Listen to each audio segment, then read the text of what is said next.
Hi, how are you? I hope you are all doing fine. Today we are going to draw the map of Slovenia here. So you can see I'm just drawing the border outlines of the country. So usually you have to memorize the regular shape of a country and then do practice so that the drawing is going to be perfect. So usually the shape, it doesn't change over the times unless there are special circumstances.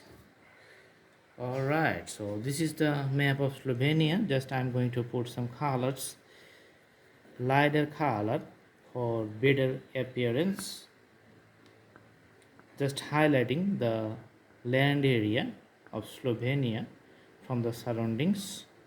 That's why I'm putting the color inside the borders. Awesome. So the drawing is complete and it has some borders with, you can see here on the west side Italy, on the north Austria, Hungary on the east side, and Croatia on the east side, Adriatic Sea on the south. So this is the location.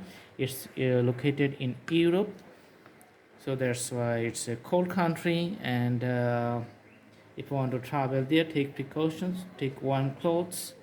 And I hope you like the video. Thanks for watching. Stay tuned and hopefully see you in our next videos. You can browse through the playlist and select your drawings from different categories. We have thousands of drawings in our different categories, so that's going to be helpful for your drawing practice and drawing learning. Thank you so much. Thanks for watching. Have a good day.